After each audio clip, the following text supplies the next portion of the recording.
আবার শোকের ছায়া বাংলা টেলিপাড়ায়। চলে গেলেন টেলিভিশনের জনপ্রিয় বর্ষিয়ান অভিনেতা হরিদাস চ্যাটার্জি। তবে ইন্ডাস্ট্রিতে তাকে সবাই ডাকত মিঠুদা বলে। অসংখ্য জনপ্রিয় বাংলা ছবি এবং ধারাবাহিকে ওনাকে আমরা দেখেছি। জানা যাচ্ছে এই বুধবার সন্ধ্যার দিকে শরীরে আচমকাই ওনার অস্বস্তি হতে আরম্ভ করে। ওই দিন রাতেই বাড়ি ফিরে শেষ নিঃশ্বাস ত্যাগ করলেন সকলের প্রিয় মিঠুদা। কলকাতার কালিকাপুরে একটি হাউজিংয়ে ভাড়া থাকতেন। মৃত্যুকালে ওনার বয়স হয়েছিল ৮২ বছর। জানা যাচ্ছে বার্ধক্যজনিত একাধিক সমস্যায় তিনি কষ্ট পাচ্ছিলেন। রক্তচাপ ওঠানামা করত।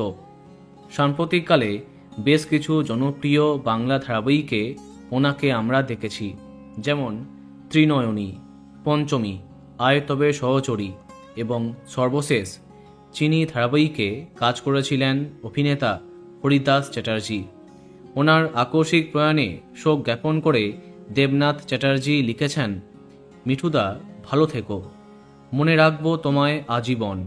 অভিনেত্রী শ্রুতি দাস বলেছেন, দিদিভাই ডাকটা খুব মিস করব। ওনার আকস্মিক প্রয়াণে শোকাহত বাংলা টেলিপাড়া। বন্ধুরা, ভিডিওটি এইটুকুই। বাংলা বিনোদনের অন্যান্য আরও খবর পেতে সাবস্ক্রাইব কারেন্ট বস। ধন্যবাদ।